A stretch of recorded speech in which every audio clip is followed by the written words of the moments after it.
नमस्कार।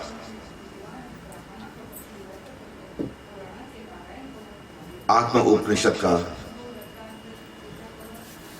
5वां सूत्र, सदा मनसा कामान अर्घ्य। सांसारिक शब्दों में अर्घ्य एक अलग ही प्रकार से दिखता है।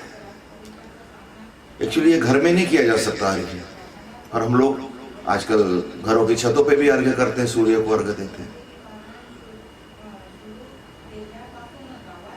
तो समय अनुसार बाहर की सब चीजें बदलती हैं, क्योंकि अब नदी कम हो गई है, नदी दूर भी हो गई शहरों से, लेकिन पहले सभी काम नदी पे हुआ करते थे। तो अर्घ्य वहां से उत्पन्न हुआ है कि बहती नदी में बहता हुआ पानी, एक मैं अपने अंजूरी में पानी लेता हूं और उसी को अर्घ्य कर देता हूं। सूर्य के प्रकाश में मैं उसको अर्घ्य कर देता हूं। बहुत अच्छा सिंबल था ये। सामान्यतः ये सिंबल अब नहीं रहा है। अब हम घर पे अर्घ्य देते हैं जिसका कोई मतलब नहीं होता। आत्म पूजा उपनिषद हमारे तीसरे स्तर पर काम करता है। पहला शरीर, दूसरा मन, और तीसरा स्तर है हमारा आत्मा, आत्मिक। उस प्रेरक तत्व के साथ हमारे संबंध, उस प्रेरक तत्व के साथ हमारे संबंध कैसे? सब काम वो करता है, हम सिर्फ उसमें हैं।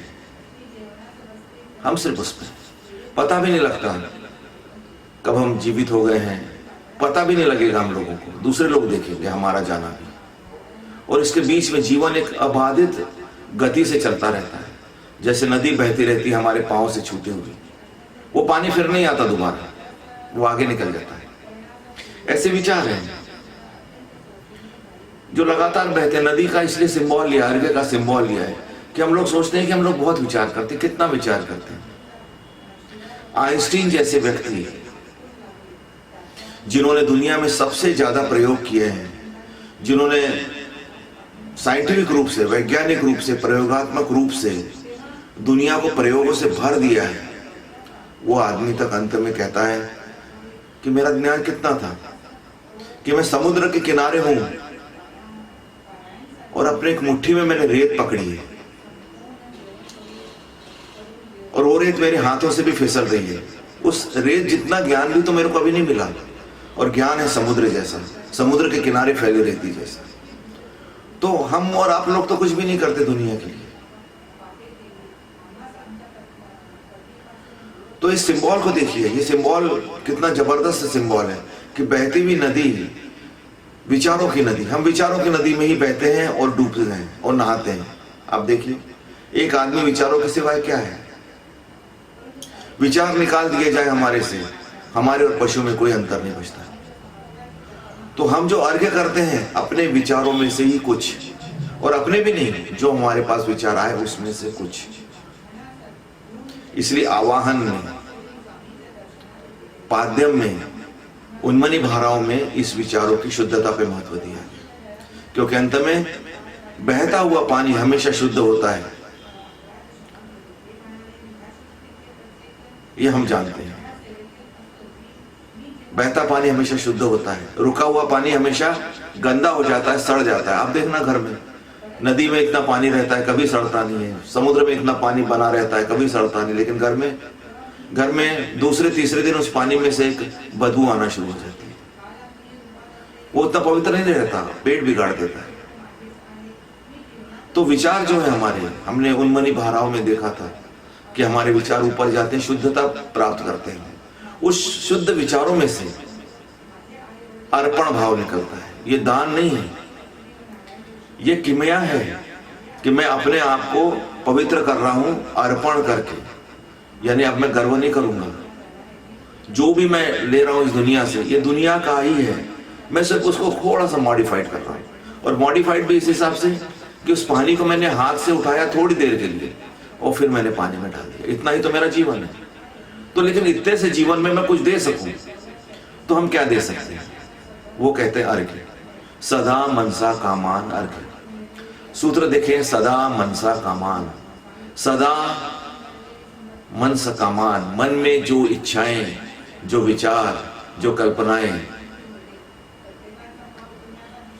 जो स्वप्न, उन स्वप्नों को मैं कुछ यथार्थ रूप में दुनिया में दे सकूं। नहीं तो हमारे स्वप्न तो हमारे अंदर मर जाते हैं। ये सूत्र का है अर्घ्य। अर्घ्य यानी मैं कुछ क्रिएट कर रहा हूं, किसके द्वारा? जो तुमने मुझे दिया है। जो तुमने मुझे दिया है उसके द्वारा मैं कुछ नया क्रिएट करके फिर दुनिया को वापस दे रहा हूं। अर्पण का ये अर्थ है। हम क्या अर्पण कर सकते हैं? हम क्या अर्पण कर सकते हैं? सामान्य भाषा में हम कहते हैं कि हम अपना जीवन अर्पण कर देंगे, लेकिन वो तुम्हारा था कब? बिना पूछे तुम्हें दिया गया, ये बिना पूछे ले लिया जाएगा वापस।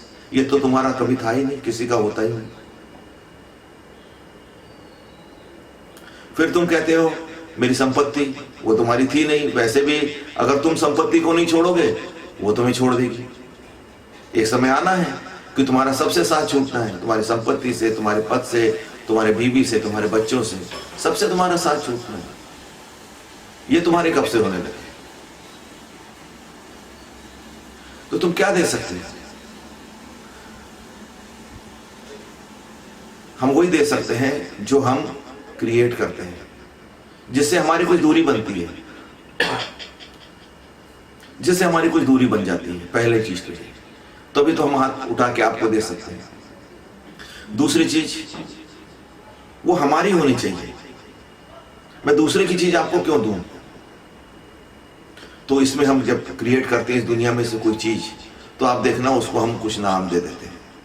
हमने कुछ भी बनाया उसको हमने नाम दिया, चाहे ग्लास क्यों ना बनाया हमने, उसी स्टील से ग्लास बनता है, उसी स्टील से बाल्टी बनती है, उसी स्टील से कटोरी बनती है, हम नाम दे देते हैं उपयोग की दृष्टि से। ये दिया हमने, उसी को हम प्रयोग कहते हैं, उसी को हम कहते हैं साइंस ने क्या दिया है, साइंस ने अर्पण किया है। इसलिए आइंस्टीन, न्यूटन, ऐसे वैज्ञानिक कायदे से ऋषि जो शब्द है वो है संस्कृत का, लेकिन इंग्लिश में उसका नाम है वैज्ञानिक। हमारे ऋषि जो थे वो वैज्ञानिक थे। ऋषि का अर्थ है वैज्ञानिक।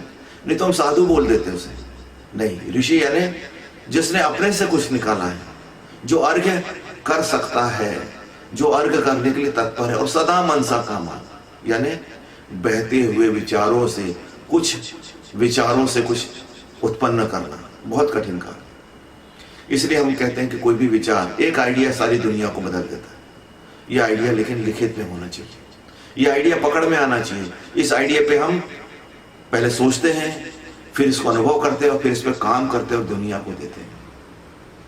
ये वो आइडिया है, ये वो अर्घ्य है जो हम दे सकते हैं। और इस अर्घ्य को देने के बाद बार बार इच्छा होती है नया नया कुछ दिया जाए, क्योंकि अर्पण करना यानी अब ये फिर से दोबारा मेरे पास नहीं आएगा।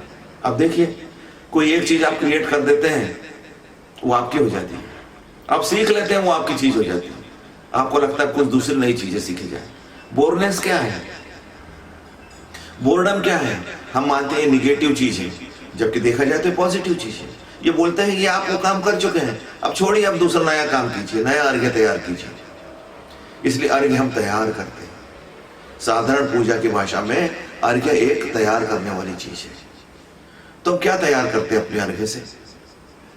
यही कुछ, इन विचारों को हम एक नया मोड़ देते हैं, कुछ विचारों को पकड़ते हैं, उसमें से भी कुछ छांटते हैं, बीनते हैं, फिर उस पर हम काम करते हैं।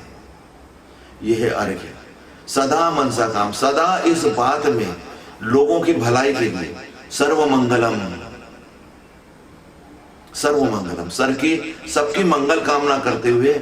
इसीलिए तो दवा का उत्पादन हुआ, इसीलिए तो साधनों का उत्पन्न हुआ, इसीलिए तो कंफर्ट का उत्पन्न हुआ, क्योंकि हम मंगल के लिए काम करते हैं। किसके मंगल के लिए? अर्घ्य। फिर उस नदी में डाल दिया जाता है, ये जीवन की नदी में, जिसे चाहे उन्हें, साइंस वही तो कहते हैं। हमने इजाद कर लिया बल्ब, अब जो चाहे इसे अपने घर में लगाए। हमने इजाद कर लिया कोई चीज, अब जो चाहे इसका उपयोग करे, इसे पढ़े और इसे उपयोग में लाए। ये अर्घ्य, ऋषि कहते हैं ये है अर्घ्य, और उपनिषद कहता है ये होना चाहिए जीवन जीने का ढंग। तो आज हमने कुछ बात की सदा मनसा कामान अर्घ्य में। इसके बारे में हम अगले भाग में भी बात करेंगे।